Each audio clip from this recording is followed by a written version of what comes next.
mimpi itu dirancang oleh Allah apa oleh setan? Mimpi terbagi. Dari jawab Allah kata dia. Masya Allah anakku. Anak-anak serius dengar ceramah 90 menit. Luar biasa itu. Mimpi ada 3. Pertama mimpi dari Allah namanya ilham.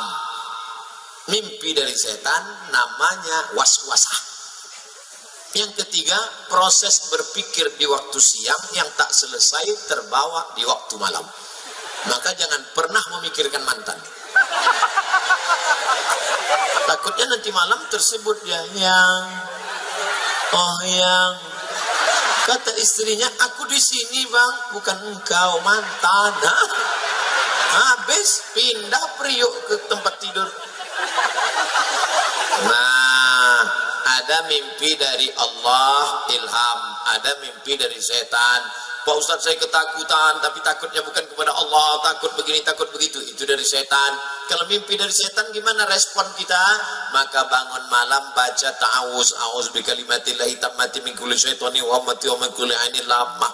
Gak ingat bacaan itu Pak Ustadz? A'udzubillahi minasyaitonir rajim. Tiup ke sebelah kiri dengan sedikit air liur. Jangan diludahi.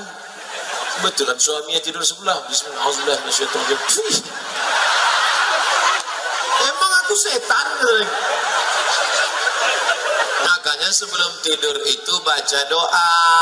Sebelum tidur baca Fatihah sekali, Qul huwallahu 3 kali, Qul a'udzu falaq sekali, Qul a'udzu binas sekali, ayat kursi sekali. Qul huwallahu sekali 3 kali, Fatihah sekali, Qul huwallahu 3 kali, Qul falaq sekali, Qul a'udzu binas sekali, ayat kursi sekali. Tiup ke tapak tangan, hembuskan ke muka, ke kepala untuk menjaga dari godaan setan, sihir, santet dan macam-macam black magic. Saya sudah wudu, sudah baca doa sebelum tidur, tapi mengapa mimpi saya masih buruk Pak Ustadz? Yang namanya setan. Itu memang sudah SOS, standar operasional setan. Setan itu kerjanya la'atiyannahum min baini aidihim, aku datang dari depan, wa min khalfihim dari belakang, wa an aimanihim dari kanan, wa an syama'ilihim dari kiri. Itu kerja setan. Jadi setan itu jahat Pak Ustaz? Iya. Kalau dia baik berarti setan taubat. Ada setan taubat? Ada. Nama komunitasnya jin. Jin ini terbagi 2. Ada jin yang baik, jin Islam. Ada jin yang tak baik, jin kafir. Jin itu ada yang ikut waktu kita lahir dulu. Waktu kita lahir ditusuknya pusar anak lahir. Itu maka anak itu menangis. Jin waktu lahir saya dulu, ada jin yang ikut dengan saya. Pas dia mau ikut, waktu kami makan di rumah Pak Bupati, jin itu mau ikut. Mau ikut dia makan jagung itu. Tapi tak jadi karena saya baca doa, Allahumma barik lana fima razaqtana wa qina azabannar. Pas saya mau masuk ke kamar mandi di rumah Pak Fadil Muhammad, jin itu mau masuk juga, tapi tak jadi karena saya baca doa, Allahumma inni a'udzubika minal khubuthi wal khaba'ith. Pas saya mau tidur, dia mau ikut juga, tapi tak bisa. Saya baca doa, bismika Allahumma ahya wa amut. Jangan dibaca sekarang, nanti tertidur di tanah lapang. Makanya kita suruh baca doa. Itu, tapi ada jin yang kerjanya tak jelas. Itulah jin yang di pokok-pokok kayu, di sumur-sumur tua. Ini namanya jin non-job. Tak jelas kita.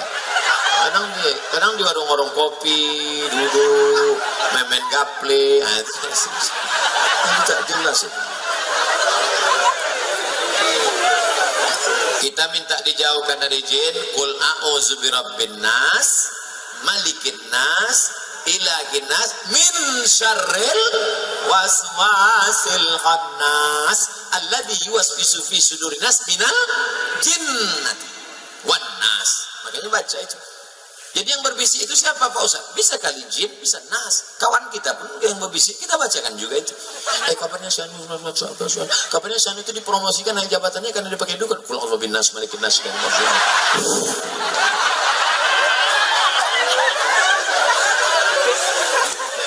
Ustadz, apa hukumnya wanita yang mencintai suami orang?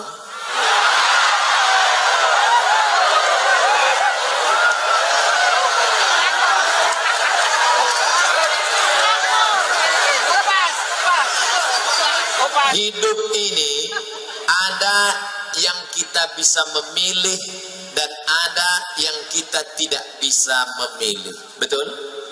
Saya mau berceramah menghadap ke kanan atau menghadap ke kiri. Apakah itu bisa memilih? Bisa. Saya mau menghadap ke kanan, saya hadap kanan.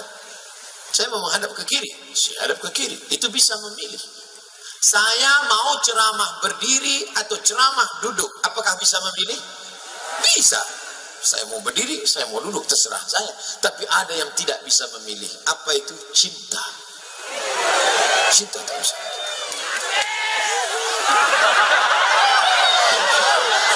Maka ketika engkau cinta kepada orang, tak bisa dipaksa.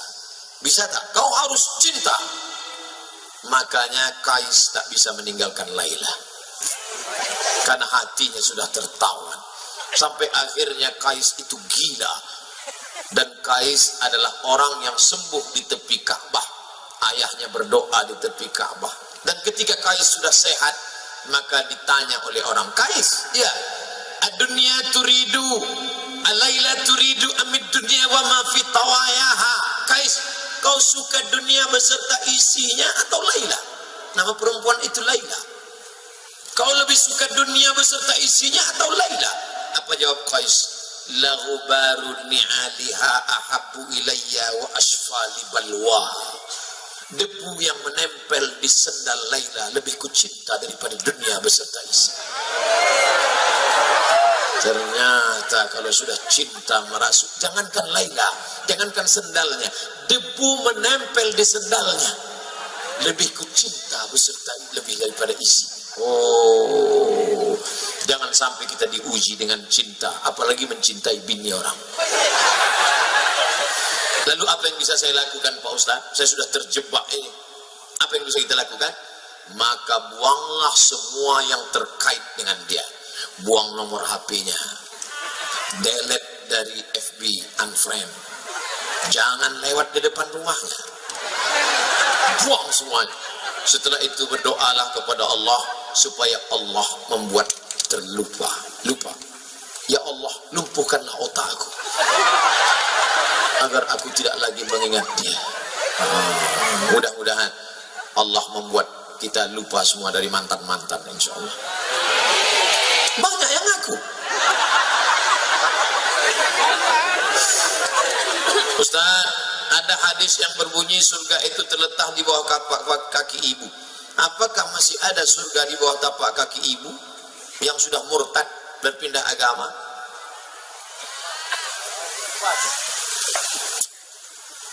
La yahillu damu mri'in muslim illa bi ihdath salas. Tidak halal darah seorang muslim kecuali dia melakukan 3. Yang pertama, an-nafsu bin nafsi, pembunuh.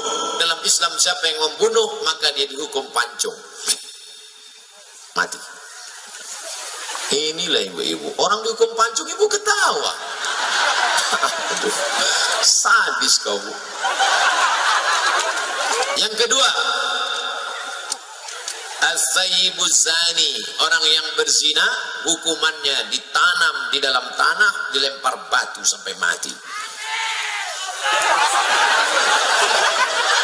Yang ketiga, at-tariku lidini, orang yang murtad.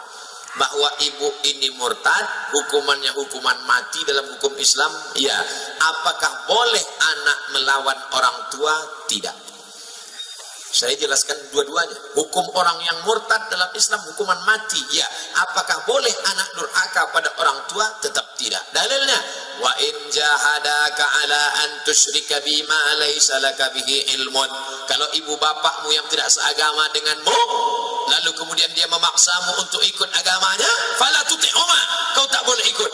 Tapi kau melawan, tetap tak boleh. Wasahibhuma fid dunya ma'rufa, tetap bergaul dengan baik, doakan dia, ajak dia, belikan dia buku-buku tentang Islam, kirimkan ke HP-nya, WhatsApp-nya, ceramah-ceramah Ustaz. Jangan ceramah Ustaz Somad. Ceramah Ustaz Somad kasar, keras, dia sakit hati, kapel. Ceramah Ustaz yang lembut, Ustaz A'agim. Mari jaga agama akidah kita, jaga hati kita, jagalah hati, jangan kau tangisi, jagalah hati, lentera hidup ini. Kirimkan ceramah Ustaz Arifin Ilham. Ya Allah, berikan hidayah kepada ibu kami, ya Allah. Yang ceramah saya kasar, radikal itu Ustaz Somad itu. Ustaz, maaf kalau kurang sopan. Kalau orang puasa tanpa sholat tarawih dan 5 waktu, omongannya jorok kasar, itu gimana Pak Ustaz? Apakah sah puasanya? Orang yang tidak berzakat itu sekedar fasik saja. Orang yang tidak puasa itu fasik saja. Tapi orang yang tidak sholat, baca buku 99 tanya jawab sholat. Man taraka sholata muta'ammidan, siapa yang meninggalkan sholat faqad kafar, dia bisa kafir. Oleh sebab itu maka jangan tinggalkan sholat. Sebagian ulama mengatakan meninggalkan sholat itu fasik, tidak sampai mengeluarkan dia daripada agama. Akan tetapi as-sholatu imaduddin, sholat adalah tiang agama. Perempuan yang hamil kalau dia tidak puasa menurut mazhab Syafi'i, lihat dulu, dia tidak puasa itu karena dirinya, karena lemah, maka dia mengqadha saja. Nanti di luar Ramadan, di Syawal, Dzulqa'dah, Dzulhijjah dia ganti. Qa'iddatun min ayyamin ukhar, ganti di hari yang lain. Tapi kalau dia tidak puasa karena anaknya, janinnya lemah, bayinya sakit, maka dia mengganti puasa plus tambah lagi bayar fidyah.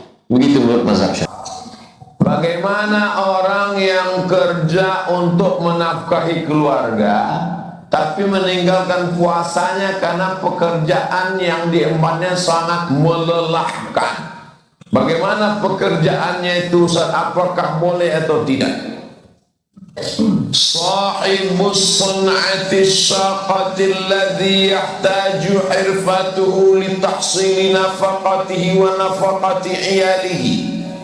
Orang yang pekerjaannya berat tapi dia mesti juga bekerja untuk memenuhi kebutuhannya dan kebutuhan keluarganya. Yajibu alaihi an yusri' fi siyam. Dia wajib pagi-pagi itu makan sahur dan berniat puasa. Jadi tak boleh dia los tak berpuasa. Pagi itu dia makan sahur, istrinya menyiapkan makan sahur, dia tetap nawaitu shauma ghadin an adai fardhi syahri Ramadan hadis sanati lillahi ta'ala. Summa yusri' fi amalihi wa takassubihi. Setelah itu dia tetap bekerja. Fa'idha lahiqathu masyaqqatun syadidatun ghairu mu'tadatin. Ketika siang hari tiba-tiba dia mengalami kesulitan, tamna'uhu min itmami shaumihi, tak bisa dia menyempurnakan puasanya, jazalahul fitru, barulah dia boleh berpuasa siang itu. Diteleponnya bininya, Dek, ampaknya abang udah mau mati nih. Buka lah bang, buka. Buka deh. Nanti kembali tak usah kau masak ya. Setiap hari begitu. Mungkin hari itu aja, besok dia.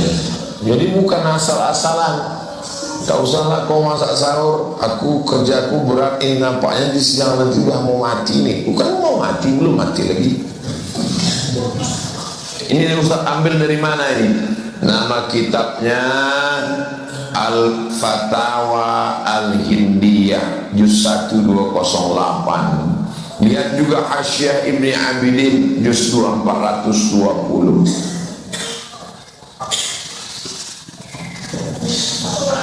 wa yulzimuhu qada'uhu, dan puasa yang ditinggalkannya itu wajib dia qada fi mustaqbali ayyamihi, di masa akan datang, hina yatayassaru lahul qada, ketika dia sudah bisa mengqadanya.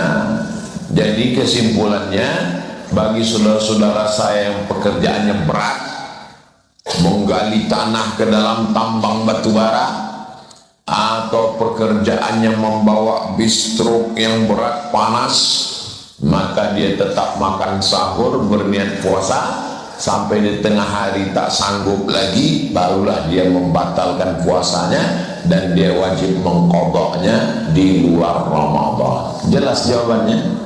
Di kampung saya sholat tarawih 23 rakaat. Pada rakaat pertama dibaca Alhaakumut Takatsur. Rakaat yang kedua dibaca Qul Huwallah. Apakah ada dalil bacaan sholat tarawih dari mulai At-Takatsur itu disusun ulama supaya orang ingat ini sudah rakaat berapa. Saya dulu tukang tulisnya ini ada papan tulis, saya nulis tuh At-Takatsur, habis itu Al-Asri, habis itu terus sampai ke bawah. Jadi begitu orang baca wal as, berarti rakaat ketiga nih, jangan masuk lu, di luar aja gitu dulu. Kenapa dibuat begitu oleh ulama tempat kita? Karena mereka tak hafal Quran, hafalnya juz amma, jamaahnya tak tahan lama-lama. Maka diambil dari Alhaakumut Takatsur Qul Huwallah, Al-Asri Qul Huwallah, Idza Jaa Qul Huwallah, sampai ke bawah, supaya dia tahu dah ukurannya berapa. Boleh dibuat begini, faqra'u ma tayassara minal Qur'an, bacalah apa yang mudah bagimu dari Quran. Kalau bacalah apa yang mudah, kenapa tak diambil dari tengah aja? Ya ayyuhalladzina amanu kutiba alaikumusiyam, lupa tak rakaat berapa udah, imamnya lupa, makmumnya lupa. Tapi kalau dibuat begitu mengingatkan, itu teknis saja tuh. Apakah ada dalil tentang zakat profesi? Khalifah Umar bin Abdul Aziz mengambil zakat dari tentara dan pegawai kerajaan. Umar bin Abdul Aziz salaf, maka dia ambil. Buka fikih zakat Syekh Yusuf Al-Qaradawi.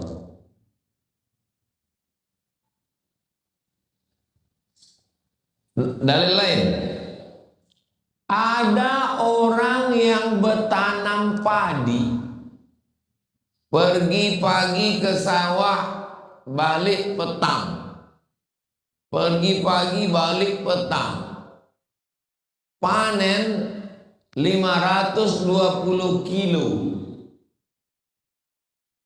Berapa harga bare Solo sekilo? 18.000. 18.000 kali 520. Bersih udah dikupas, dapatlah 9.360.000. Kena zakat dia 10%. 9 juta cuman panennya, dapat zakat wajib 10% kalau tak hujan, tanda hujan. Kalau pakai irigasi 5%. Ada pegawai yang gajinya sebulan 10 juta, tak dikutip zakatnya. Mana letak keadilan Tuhan? Itu dibahas Syekh Sukarno. Kalau tak diambil zakat profesi, Basnas se-Indonesia zakat profesi. Siapa yang tak setuju zakat profesi? Salafi. Tak mau zakat profesi. Muhammadiyah zakat profesi. NU zakat profesi. MUI zakat profesi. Syekh Yusuf Qardawi zakat profesi. Ada argumentasi bahwa fidyah itu 65.000. Apakah ada dalilnya fidyah itu 65.000? Fidyah minimal 1 mud 750 gram. Jadi kalau sekilo 18.000 kurang 2,5 ons. Tak sampai 18.000, tapi itu batas minimal, minim. Kalau ada yang menetapkan 65.000, itu yang menetapkan Majelis Basnas, Badan Amil Zakat Nasional. Tak sama antara Jakarta dengan lain. Ada beberapa daerah yang menetapkan 50.000. Bagaimana cara dia menghitung? Makan pagi 15.000, makan siang 20, makan malam 20, 40, 55.000. Ini 65, berarti tambah TS 10. Makan pagi 15 lontong, makan siang 20, makan malam 20, TS 10, 65. Ada yang menetapkan pakai porsi. Porsi. Porsi itu maksudnya orang susah, orang VIP, orang VVIP. Kalau ada orang VVIP kaya, pejabat, bangsawan, bayar 1 mud. Tak adil. Kaya, hebat, cuma bayar 1 mud, 7,5 ons. Maka kata dia yang adil pakai porsi. Orang kaya biasanya makannya berapa? 2 juta. Nah, berarti 2 juta dia. Jangan waktu ngajak makan kawan 2 juta, pas giliran bayar fidyah 7,5 ons.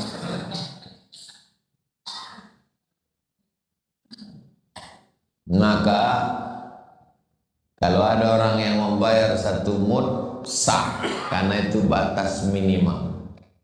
Kalau ada orang yang membayar 65.000 bagus, tapi yang lebih bagus lagi kalau dia bayar 1 porsi. 1 porsi menurut dia. Kira-kira di Pekanbaru ini berapalah rumah makan yang paling mahal? Pengalaman lah. Pengalaman saya Pak Ustadz, pernah di Pekanbaru ini sekali makan 5 juta. Oh kok makan mahal kali? Salah hitung. Langsung dipiralkannya. Misalkan ada orang non-stop, misalkan ada orang nonton pornografi waktu bulan puasa, batalkah puasanya Ustaz? Puasa itu batal kalau mohon maaf spermanya keluar. Kalau tidak keluar, puasanya tidak batal, tapi pahalanya tak ada. Dalilnya, man lam yada' qaula zur, siapa yang tak meninggalkan kata-kata tak baik, wal amala bihi, perbuatan falaisa lillahi hajatun fi ayyada ta'amahu wa syarabahu, maka tak ada pahalanya dia meninggalkan makan dan minum.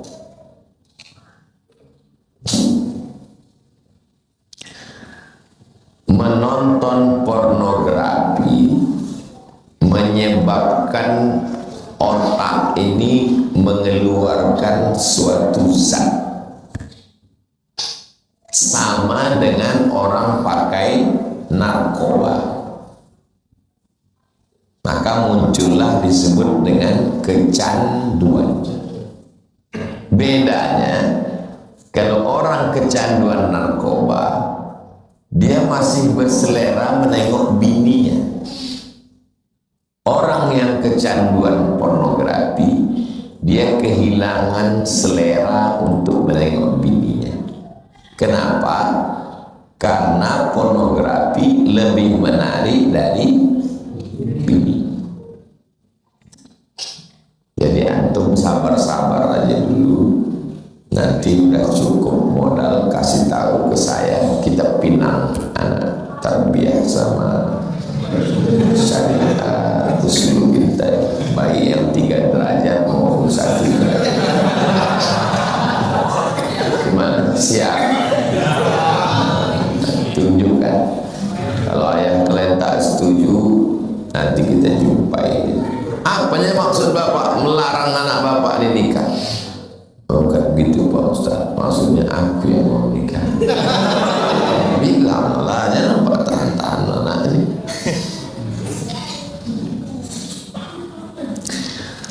Misalkan orang pacaran waktu puasa, diterima tak puasanya Pak Ustaz? Ditahannya makannya, ditahannya minumnya. Tak makan, tak minum. Diboncengnya anak orang ini, dibawanya nonton. Maka puasanya sah. Artinya dia tidak perlu mengqadha nanti di luar puasa. Tapi pahalanya tak ada. Hanya sekedar menggugurkan kewajiban. Tapi jangan gara-gara ini, kalau gitu jalan aja. Bukan itu maksud saya. Orang kalau bertanya fikih, kita jawab fikih. Dia kan mau menanya puasanya perlu diqadha atau tidak. Tidak, puasanya sah selama tak keluar sperma. Tapi kalau antum bonceng baru nengok keluar, batal. Secara fikih, kalau antum tanya fikih, saya jawab fikih. Tapi kalau masalah pahala, tak ada pahalanya. Sama juga dengan orang bicarakan aib orang lain. Ibu, bagi anak muda, yang menarik bagi dia pacar.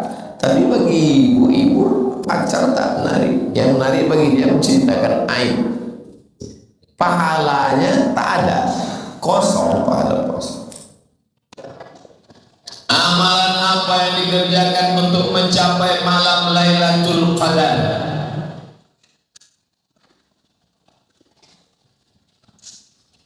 Siangnya siap. Man shoma Ramadhana imanan wa ihtisaban ghufira lahu ma taqaddama min dzambi. Apa itu arti siam? Tahan mata, tahan telinga, tahan otak, tahan lidah, tahan hati, tahan tangan, tahan kaki. Siap. Itu nama ibadahnya, siap. Alhamdulillah Pak Ustaz, aku mataku memang bertahan dari subuh tadi sampai maghrib tak buka. Itu bukan siap, itu namanya niam. Tidur. Siang itu tetap beraktivitas, tapi tetap menundukkan pandangan. Kalau nampak orang pakai baju besar kekecilan, orang kecil pakai baju besar. Sedikit aja.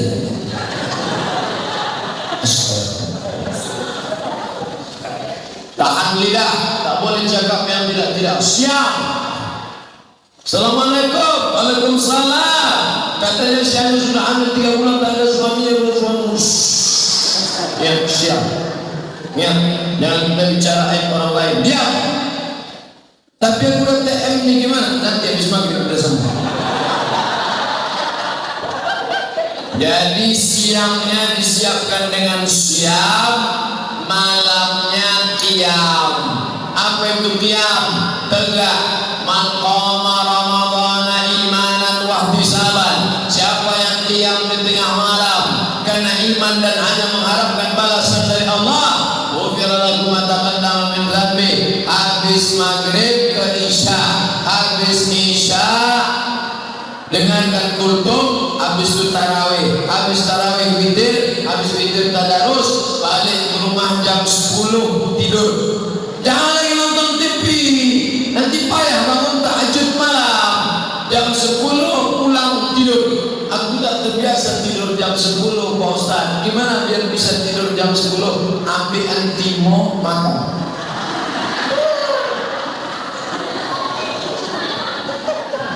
Jam 11, jam 12, jam 1, jam 2, jam 3. Jam 3 bangun.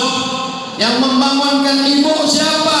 Bapak yang membangunkan ibu. Rahimallahu ra'an. Allah merahmati laki-laki yang membangunkan istrinya.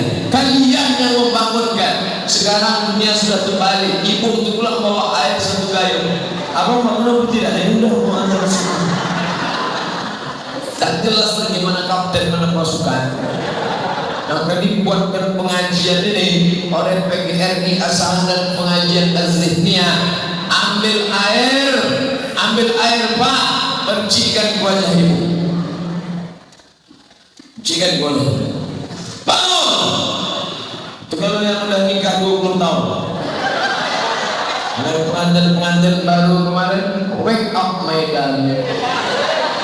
Wake up my honey. Bentangkanlah sajadah. Masya Allah. Sajadah apa nih bang? Sajadah cinta. Usolli sunnatan tahajud rak'ataini adaan imaman lillahi ta'ala. Allahu Akbar. Bismillahirrahmanirrahim. Alhamdulillahi rabbil alamin. Ar-Rahmanir Rahim. Malik yaumiddin. Tak saya lanjutkan. Nanti makin saya lanjutkan banyak yang menyesal. Kenapa lah tadi imam dulu? Maka tahajud tiap malam 8 rakaat, 2 rakaat malam. Yang sudah witir tadi di masjid jangan tambah witir lagi. Habis itu istighfar. Astagfirullahaladzim, astagfirullahaladzim. Tanya sama istrinya, kenapa bang menangis bang? Masa lalu yang begitu hitam. Kenapa bang menangis? Adikku ingat adinda. Abang ingat apa? Mantan. Alamat tak makan sahur. Dosa-dosa itu tak usah diceritakan. Jangan dari dalam. Apa yang abang sedihkan di dalam hati? Apa isinya? Kau belakang kau tengok. Insya Allah beramal dari malam pertama sampai malam terakhir, Allah akan berikan Lailatul Qadar insya Allah.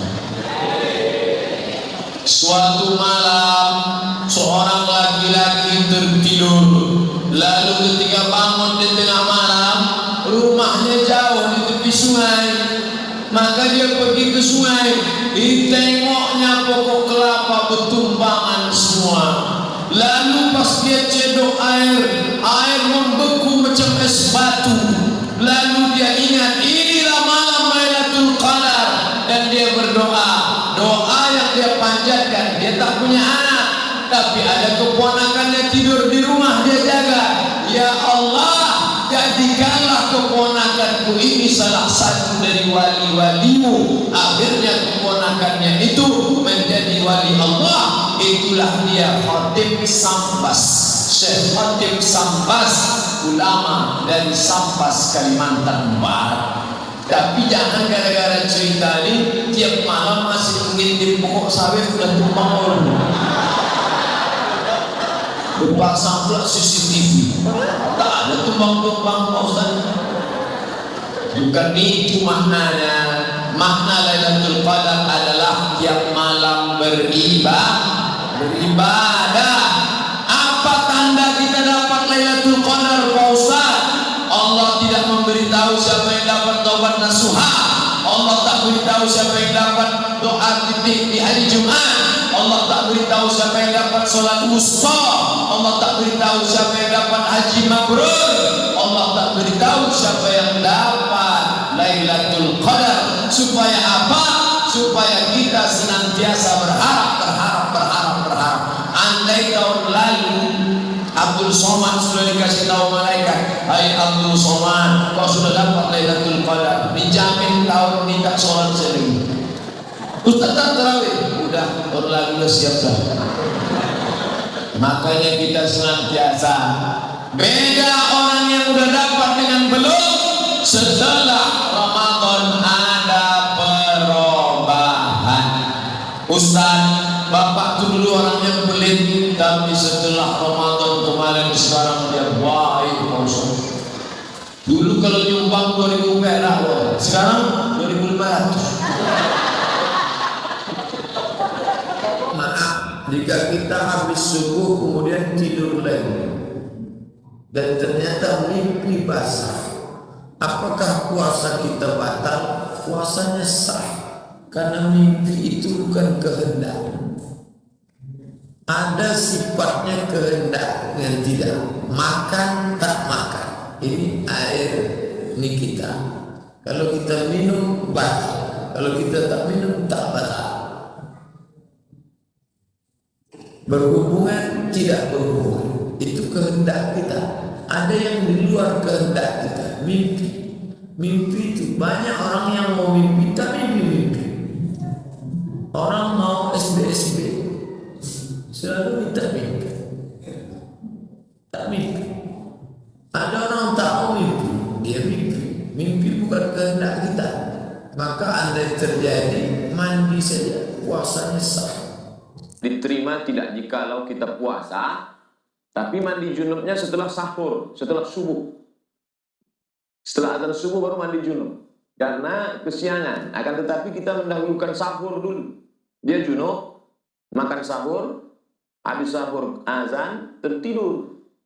Apa pendapat ulama? Kata Imam Nawawi, ajma'a ahlu hadhil amsar. Sepakat seluruh ulama di berbagai negeri ala sihhati shaumil junubi, bahwa orang yang junub ketika subuh itu puasanya sah. Sawa'un kana min ihtilamin aw jima'in. Apakah dia junub itu karena sebab ihtilam mimpi basah atau karena hubungan kelamin. Nah, jadi lanjutkan puasa. Cuman yang perlu diingat, junubnya itu sebelum azan subuh. Kenapa apabila perempuan datang halangan wajib menggantikan puasa?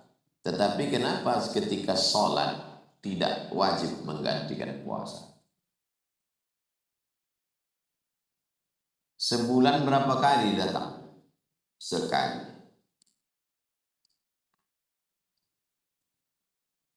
Kalau disuruhlah perempuan menggantikan sholat, maka amat sangat berat beban bagi perempuan. Apalagi perempuan zaman sekarang mengurus anak, mengqadha sholat karena datang bulan, mencari nafkah pula lagi. Suami ini pula KDRT. Perempuan yang dijadikan dari tulang rusuk sekarang berubah jadi tulang punggung keluarga. Jadi perempuan hanya disuruh mengqadha puasa karena setahun cuma 7 hari. Tapi kalau disuruh dia mengqadha sholat setahun 7 kali 12, berarti 84 hari. Memberatkan. Ma ja'alallahu alaikum fid din min haraj. Allah tidak ingin memberatkan kamu. Yuridullahu bikumul yusra wala yuridu bikumul usra. Allah ingin memberikan kamu kemudahan bukan kesulitan. Maka kata Sayyidatuna Aisyah, dalilnya hadis Aisyah, Kunna nu'maru biqada'is salah walam nu'mar. Kunna nu'maru biqada'is saum walam nu'mar biqada'is salah. Mana papan tulis tadi?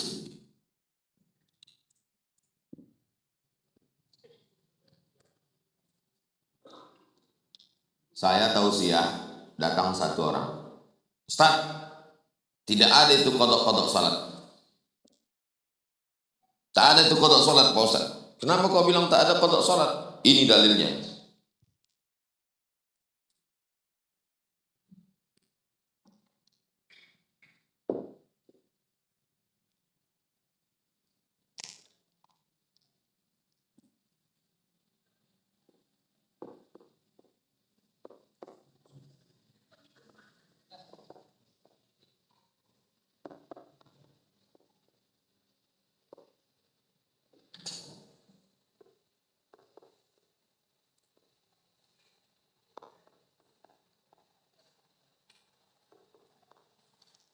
Ustadz mengatakan sholat mesti dikodok, ya.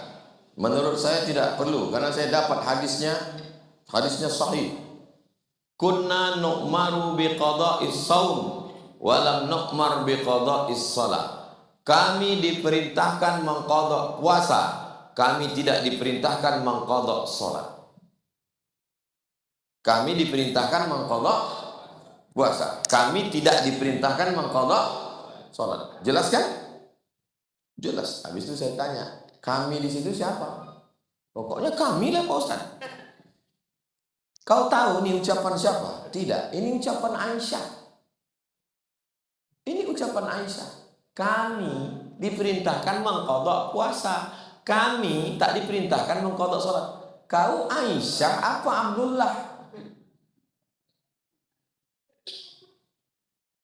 Kami maksudnya kami perempuan. Kami perempuan disuruh mengkodok puasa. Kami tidak disuruh mengkodok sholat. Dijelaskan dalam hadis. Maka penjelasannya hikmahnya, karena puasa tak banyak, cuma 7. Sedangkan ini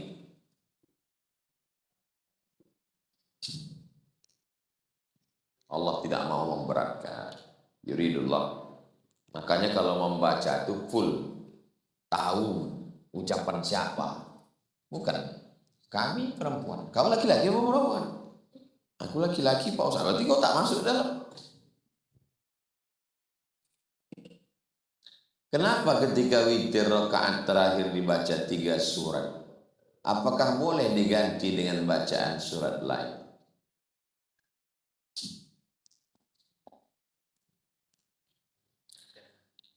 Kalau perintahnya kuat, wajib. Perintahnya tak kuat, sunnah. Kalau larangannya kuat, permanen pula. Jangan pakai lagi. Semua ini permanen. Ini pun permanen juga rupanya. Musibah. Kalau perintahnya kuat, wajib. Perintahnya tak kuat, sunnah. Kalau larangannya kuat, haram. Larangannya tak kuat, makruh. Kalau larangannya kuat, haram.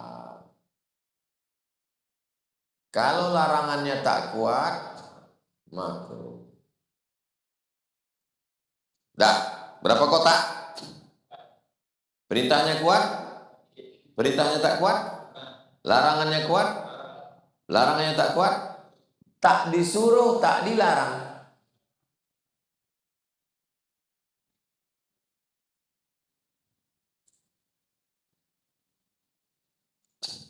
Yang makruh jangan kau naikkan ke haram. Yang sunat jangan kau naikkan ke. Yang wajib jangan kau turunkan ke sunat. Yang haram jangan kau turunkan ke. Nah, membaca sabbihis kuliah, kulhu, itu masuknya kemana?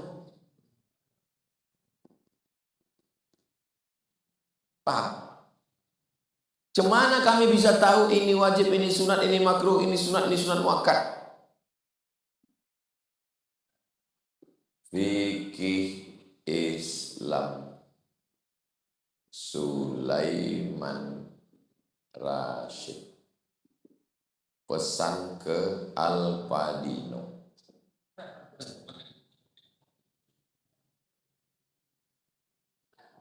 Tak tahu harga, kalau saya dulu beli 40.000. Masih. Supaya tahu mana rukun, mana syarat, mana wajib, mana sunat mu'ad. Jelas? Fikih Islam terlengkap paling bawah pakai bahasa Indonesia, ditulis oleh Syekh Sulaiman Rashid, alumni Al-Azhar Mesir, 9 tahun, spesialis mazhab Syafi'i. Pulang ke Indonesia 1935. 10 tahun sebelum Indonesia merdeka, dia sudah tamat dari Al-Azhar. Dari Lampung.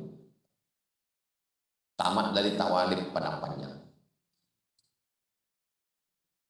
Sebelum itu ada lagi, 1925, namanya Syekh Mahmud Yunus, spesialis bahasa Arab. Mahmud Yunus. Hebat-hebat orang Indonesia. Di zaman Belanda bisa orang untuk ke Mesir. Kita udah merdeka, ke Jakarta pun susah.